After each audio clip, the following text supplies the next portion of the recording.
Bonjour, bienvenue dans le sous-sol de l'atelier librairie Le Livre Voyageur. Nous sommes à Montréal le 20 février 2022. Mon nom est Bruno Lalonde, oui, animé par Fabienne Roch et moi-même, Bruno Lalonde.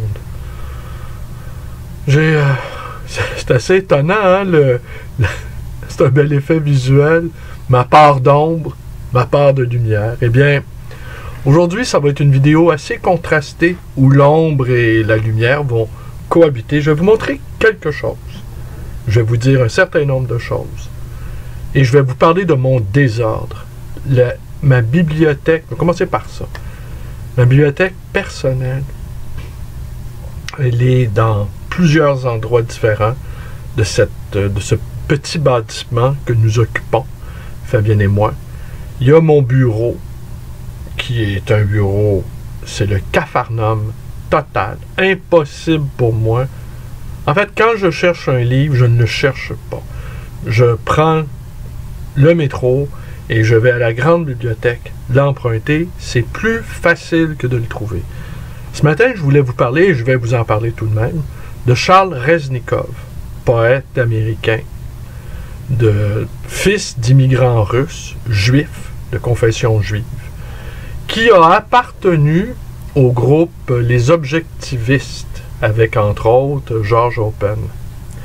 Et ce groupe objectiviste américain ont écrit de la poésie avant-guerre, mais les livres les plus importants de Reznikov, il les a publiés, il avait déjà dépassé largement la soixantaine.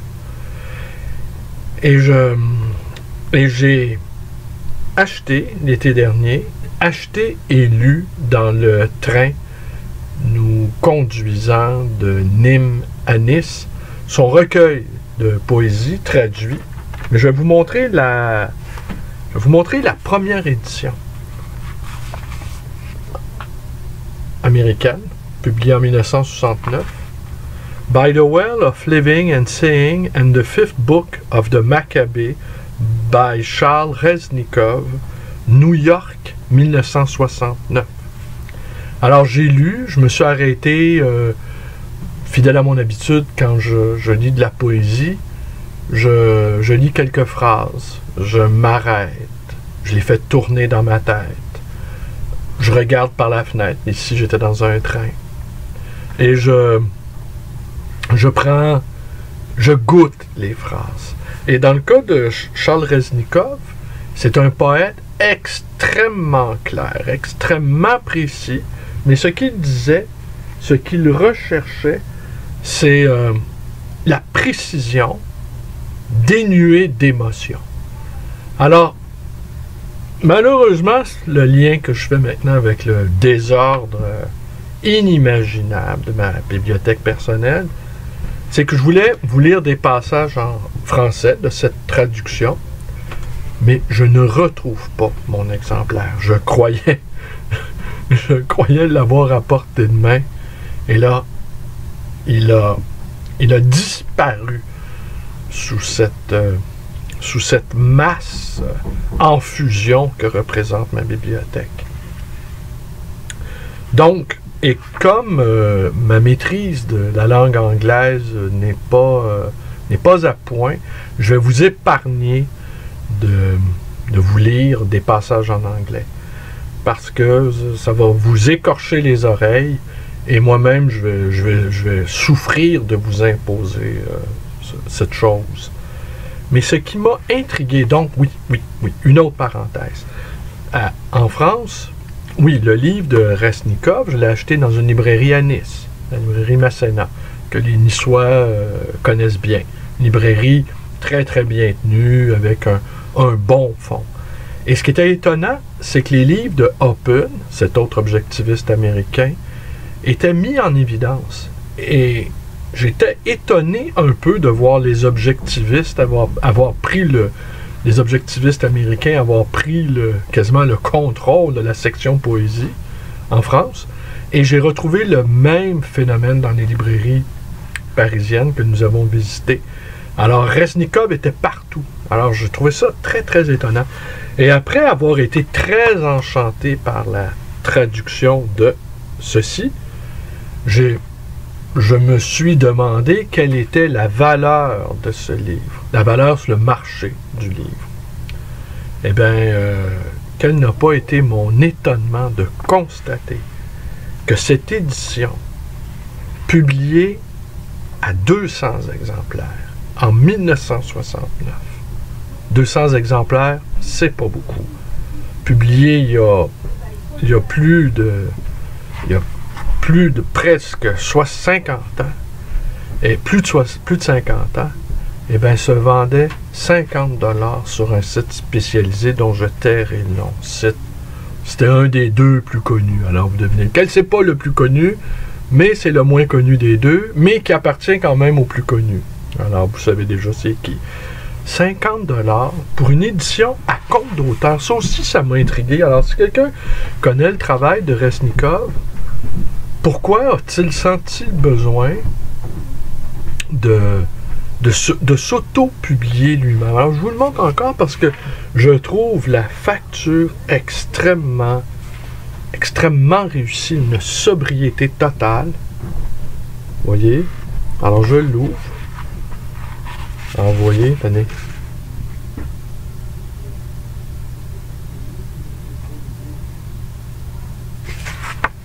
Alors, ça m'intrigue. Pourquoi a-t-il fait un tirage de son propre livre? C'est très étonnant.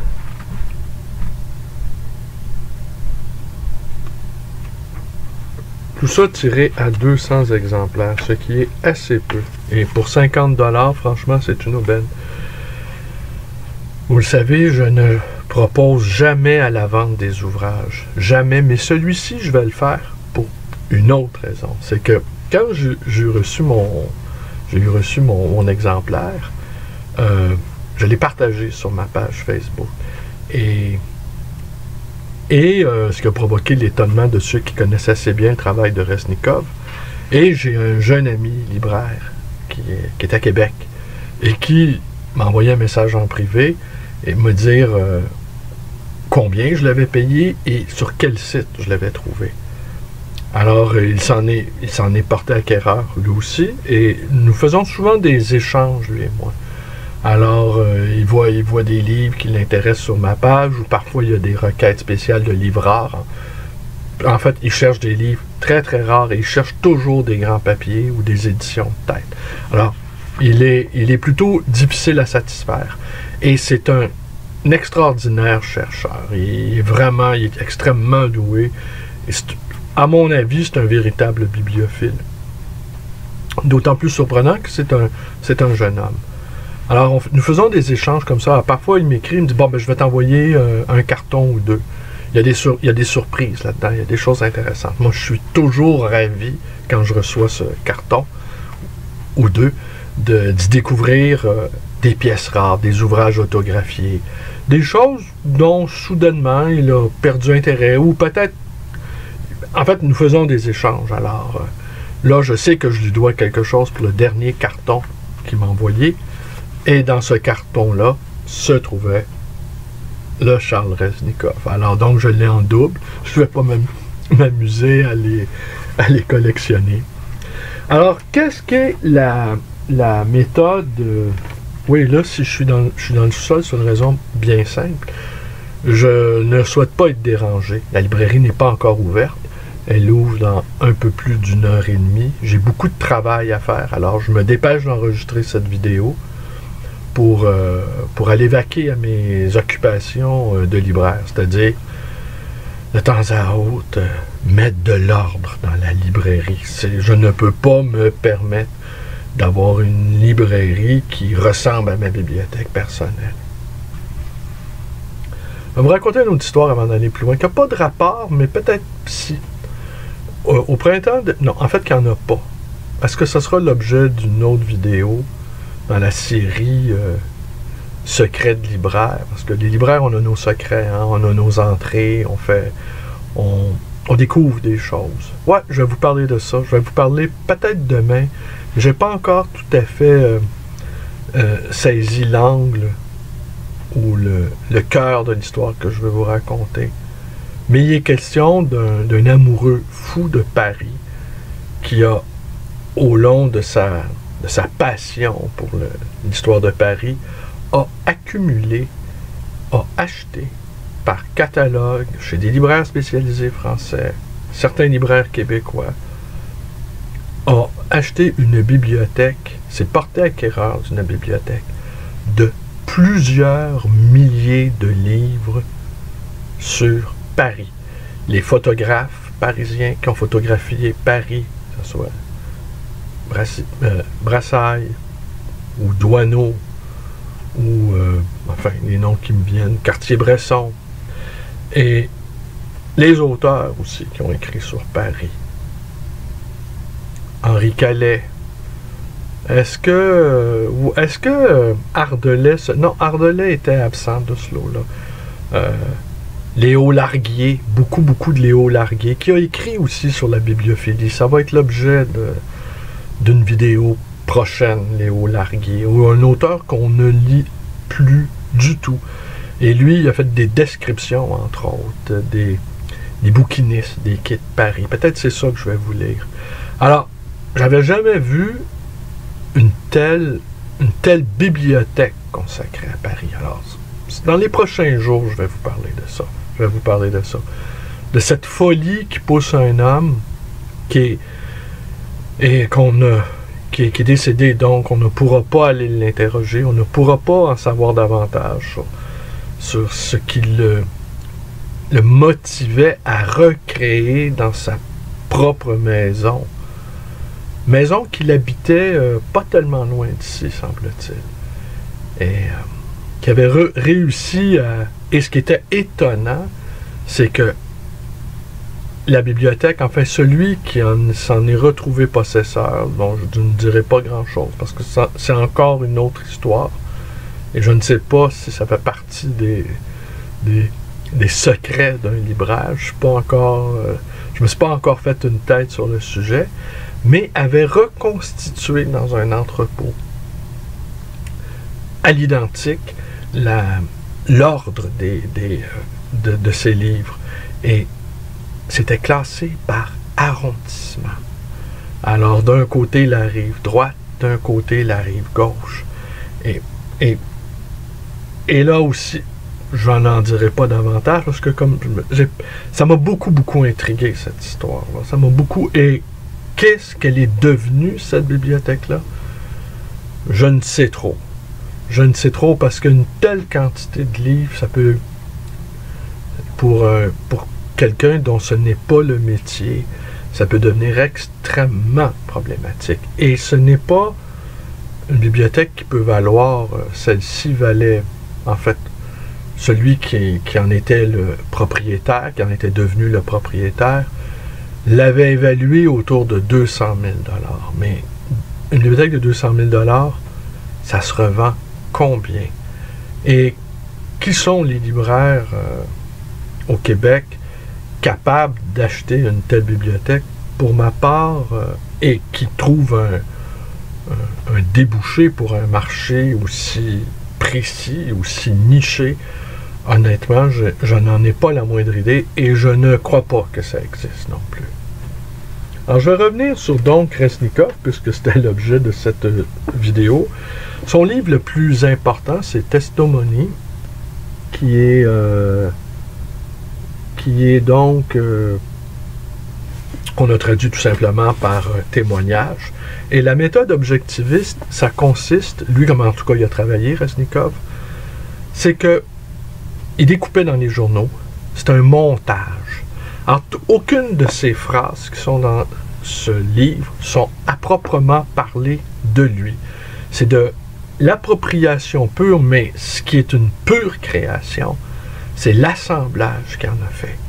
Et comme je le mentionnais, ce n'est pas tant l'émotion qu'il cherchait à rendre, parce que l'émotion, je vous dirais, de la manière, je vais vous lire 2 ou 3 passages, je pourrais en juger. L'émotion, elle naît, mais elle ne naît pas parce qu'elle nous est offerte. Elle naît parce que ce qu'il décrit est parfois extrêmement difficile, extrêmement touchant, mais il y a toujours une distance tel entre ce qui est décrit que c'est à nous, finalement, ça a un effet secondaire d'aller on est touché, en fait, de manière pas indirecte, mais on est touché de manière pas diffuse non plus. On est touché parce qu'on est ramené à soi. Voilà. Et n'importe quel drame dans la vie, si vous êtes des faits divers dans les journaux, eh bien, quelques lignes peuvent nous dire ce qu'on entend souvent, en tout cas, dans le cas de féminicide ou de meurtres familiaux. Les voisins, c'était toujours une famille sans histoire. La plupart du temps, c'était toujours comme ça. Comme si on pouvait avoir une idée de ce qui se passe dans une maison, simplement en envoyant la main, en saluant le voisin lorsqu'on le rencontre dans la rue. Alors Reznikov, il est un peu ce voisin qui nous salue au passage et on n'y prend pas garde. Mais lui, il a accumulé énormément de détails et sa poésie, au fond, résiste dans le montage, dans le collage. Alors, c'est une sorte de collagiste, si on veut, du quotidien, mais d'un quotidien âpre, d'un quotidien difficile, vécu par souvent la classe ouvrière, américaine. Et on présume bien sa sensibilité d'immigrants, de fils d'immigrants, eh bien, lui donnait sans doute un regard avec plus d'acuité sur ce qui se passait autour de lui. On imagine bien les efforts d'adaptation qu'il a dû faire, et cet effort d'adaptation-là supposait également qu'on ait appris à observer ce qui se passait autour de soi. Alors, cette capacité d'observation née de la nécessité de l'adaptation fait qu'on voit les choses peut-être mieux que quiconque. Et je ne sais trop qui disait le génie, c'est de voir les choses telles qu'elles sont. Pour moi, je ne me souviens absolument plus qui a énoncé cette phrase, cette vérité, à mon avis, mais voir les choses comme elles sont, c'est presque impossible. Mais on doit s'y évertuer.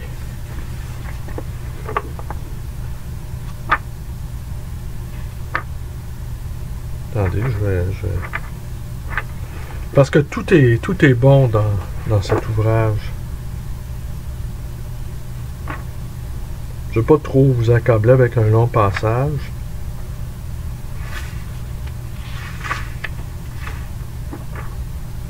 Mais je vais vous donner l'idée de à quoi ça ressemble. Ah oui, puis pour la petite histoire, j'avais partagé il y a quelques années déjà. J'ai fait une vidéo consacrée à ce livre, et toujours de Reznikov, Holocauste. Vous pouvez voir, faites une recherche. Peut-être je vais vous la partager.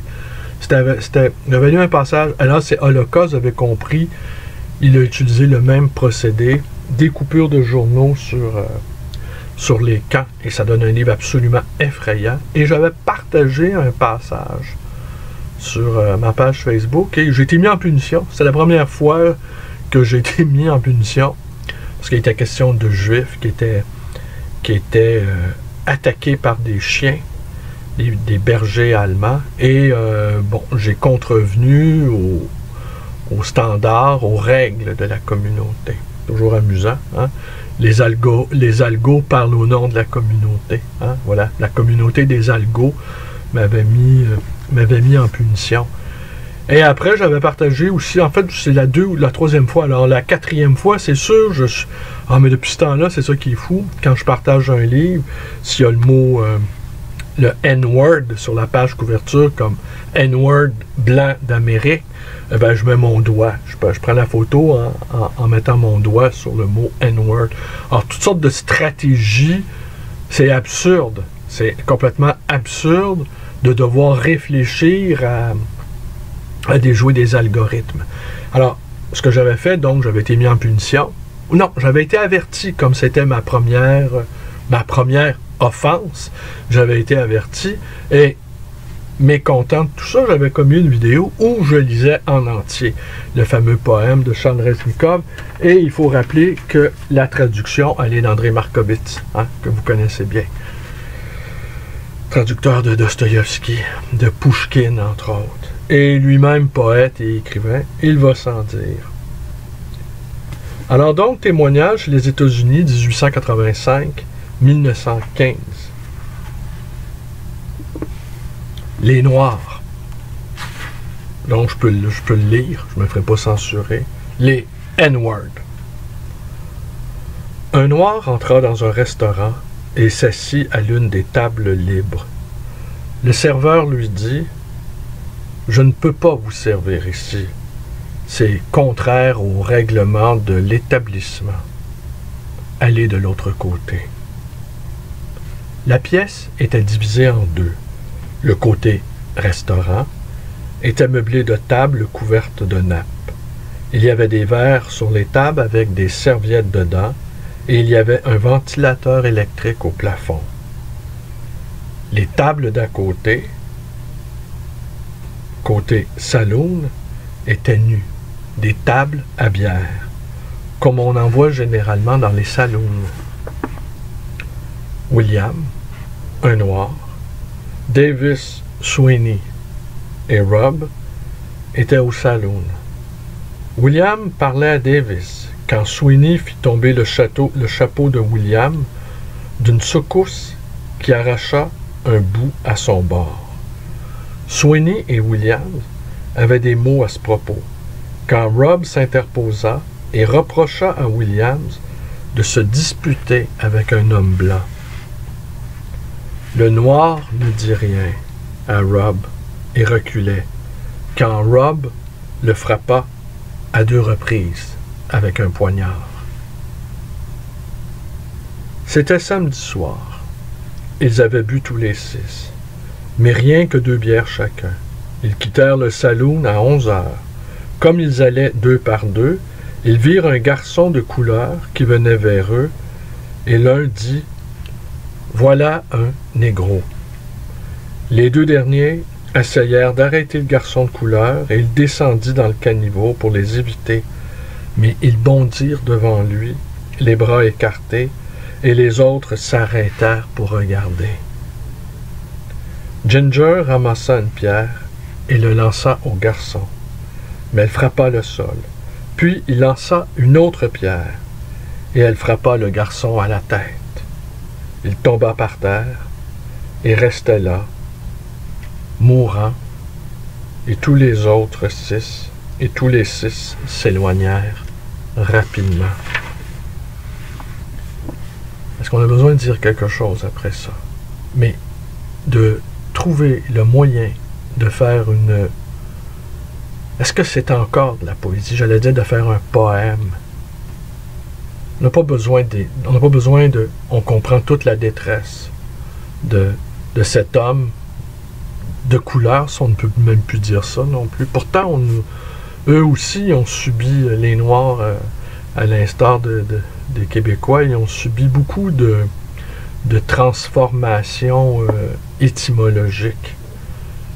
Il n'y a pas si longtemps, c'était pas si grave de dire que c'était un homme de couleur. Dirions-nous de nous, les Blancs, que nous sommes des gens sans couleur, hein? On pourrait avoir envie de le dire. C'est peut-être pour ça qu'on a cessé d'appeler les Noirs des gens de couleur, pour pas mettre en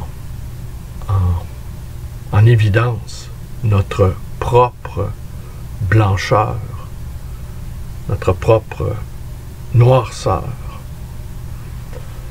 C'est intéressant quand même, hein? On croirait que je suis un émule du groupe Kiss, hein? Vous vous souvenez du groupe Kiss? Alors écoutez, ça sera tout pour aujourd'hui. Je vais vous revenir quand je vais avoir retrouvé mon exemplaire. Le retrouverai-je un jour, cet exemplaire? Je ne sais trop. Vous voyez ici, comme d'habitude, ça c'est une partie de l'inventaire de la librairie. Mais il y a des cartons identifiés à mon nom qui sont une partie de ma bibliothèque personnelle. Alors, je ne sais pas comment j'ai fait pour en arriver là. Ça, c'est vraiment... c'est démentiel. Ouais, le complexe de Diogène, ça, je l'ai souvent entendu, celle-là. Je crois pas que c'est ça. Je pense que c'est à la fois moins grave et plus grave. Alors, c'était un passage de Reznikov, puis je vous rappelle, ben écoutez, si ça vous intéresse, une fois n'est pas coutume, je pense bien qu'en plus de 1500 vidéos, c'est la première fois que je propose à la vente un livre. Ben, c'est comme ça. Ça arrive des fois. 1500 vidéos plus tard, et je propose un livre à la vente. Alors, je vous remercie d'être avec moi. Vraisemblablement, à demain. L'année dernière, bon, j'étais parti, j'ai commencé le 8 janvier, je me suis arrêté le 28 mai. Mais le 28 mai, le 8 février, ça devait être continué jusqu'au 8 février. Le 8 février, on rouvrait les magasins, les boutiques, les librairies. Mais le couvre-feu, lui, était toujours en vigueur. Alors, j'ai poursuivi jusqu'à la levée du couvre-feu. Levée de couvre-feu qui est survenue le 28 mai. Il y avait quand même un calendrier où je pouvais me dire, OK, je vais continuer jusque-là. Maintenant, ça m'a donné un cadre, en tout cas. Bon, c'est un cadre établi par le gouvernement, mais bon.